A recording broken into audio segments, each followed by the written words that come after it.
Nuts powder റെഡിയാക്കാനായിട്ട് ഞാനിവിടെ ഒരു pan അടുപ്പത്ത് വെച്ചിട്ടുണ്ട്. ഇനി ഇതിലേക്ക് നമുക്ക് കുറച്ച് കാഷ്യൂ നട്ട് ഇട്ട് കൊടുക്കാം. ഞാനിവിടെ എടുത്തിരിക്കുന്ന ഒരു 100 ഗ്രാമാണ്. ഇതിനെ നമുക്കൊന്ന് ഡ്രൈ റോസ്റ്റ് ചെയ്തെടുക്കണം. തീ ലോ ഫ്ലെയിമിൽ വെച്ചിട്ട് കരിഞ്ഞു പോവാതെ ഒരു 2 മിനിറ്റൊക്കെ ഒന്ന് ഇളക്കിയാൽ മതി. നന്നായിട്ടൊന്ന് ചൂടായി കിട്ടിയാൽ മതി. അപ്പം നമ്മുടെ കാഷ്യൂ നട്ട് ഇവിടെ റെഡി ആയിട്ടുണ്ട്. ഇതിനെ നമുക്കൊരു പാത്രത്തിലേക്ക് മാറ്റാം. ഇനി നമുക്ക് വേണ്ടത് ബദാമാണ്. ഇതും ഞാനൊരു 100 ഗ്രാം തന്നെയാണ് എടുത്തിരിക്കുന്നത്. ഇതും അതുപോലെ തന്നെ ഒന്ന് ഡ്രൈ റോസ്റ്റ് ചെയ്തെടുക്കാം. ചൂടായിട്ടുണ്ട്. ഇനി ഇത് പാത്രത്തിലേക്ക് ഇട്ട് കൊടുക്കാം. ഇനി നമ്മളിതിലേക്ക് ഇടുന്നത് പിസ്തയാണ്. പിസ്തയും സെയിം 100 ഗ്രാം തന്നെയാണ് എടുത്തിരിക്കുന്നത്. ഇതിനെയും ഒന്ന് ചൂടാക്കിയെടുക്കാം. പിസ്ത നല്ലൊരു ആൻറ്റി ഓക്സിഡൻ്റ് ആണ്.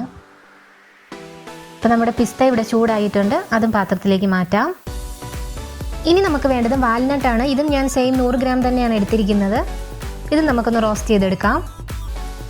അപ്പോൾ ഇതും ചൂടായിട്ടുണ്ട്. നമുക്ക് പാത്രത്തിലേക്ക് മാറ്റാം. ഇനി നമുക്കിതിനെ ഒന്ന് പൊടിച്ചെടുക്കണം. അപ്പോൾ ആദ്യം ഇതിൻ്റെ ചൂടൊന്ന് തണുക്കട്ടെ. തണുത്തതിന് ശേഷം മാത്രം പൊടിക്കാം. അപ്പോൾ നമ്മുടെ നട്ട്സിൻ്റെ ചൂടൊക്കെ മാറിയിട്ടുണ്ട്. അപ്പോൾ ഇതിനെ ഞാനൊരു മിക്സിയുടെ ജാറിലോട്ട് ഇട്ട് കൊടുക്കുവാണ്. ഇടുമ്പോൾ ശ്രദ്ധിക്കേണ്ട കാര്യം നിറച്ചിടരുത്. കുറച്ച് മാത്രമായിട്ടെടുത്ത് നമുക്ക് പൊടിക്കാം.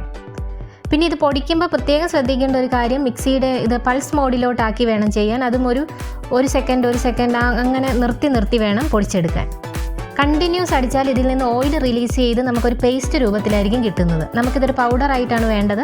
പൗഡറായിട്ട് കിട്ടിയിട്ടുണ്ട്. ഇത് ഇങ്ങനെ ആയിരിക്കും ഇരിക്കുക. ഇത് ഒരുപാടങ്ങ് ഫൈൻ പൗഡറായിട്ടൊന്നും കിട്ടത്തില്ല. നമ്മൾ ഈ ഹെൽത്ത് മിക്സ് ഒക്കെ പൊടിക്കുന്ന പോലെ അത്രയും പൊടിയായിട്ട് കിട്ടത്തില്ല. ഇത് നട്ട്സ് അല്ലേ. കൂടുതൽ നമ്മൾ അങ്ങനെ പൗഡറാക്കാൻ ശ്രമിക്കും തോറും അത് പേസ്റ്റ് രൂപത്തിലായി പോവുകയുള്ളൂ. അപ്പോൾ ഇത്രയും മതിയാവും. ഇതിൻ്റെ ചൂട് മാറിയതിന് ശേഷം നമുക്കൊരു എയർ ടൈറ്റ് കണ്ടെയ്നറിൽ സൂക്ഷിച്ച് വയ്ക്കാവുന്നതേ ഉള്ളൂ. ഇനി ഞാനിവിടെ ചെയ്യുന്നത് ഇതിനെ പാലിൽ കാച്ചി എടുക്കുകയാണ്. അതിന് വേണ്ടിയിട്ട് ഞാനൊരു പാനിലേക്ക് കുറച്ച് പാൽ ഒഴിക്കുന്നുണ്ട്. അതിലേക്ക് 1 സ്പൂൺ പൗഡർ ഇടുകയാണ്. അപ്പോൾ നമുക്ക് ഈ പാലിനെ ഒന്ന് കാച്ചിയെടുക്കാം. അപ്പോൾ ഇത്രയേ ഉള്ളൂ. നമ്മുടെ ഡ്രിങ്ക് ഇവിടെ റെഡി ആയിട്ടുണ്ട്. ഇത് ഡെയിലി ഒരു നേരം കൊടുത്താൽ മതിയാവും. അപ്പോൾ എല്ലാവരും ഇതൊന്ന് ട്രൈ ചെയ്ത് നോക്കുക. നിങ്ങളുടെ അഭിപ്രായങ്ങൾ കമൻറ്റ് ചെയ്യുക.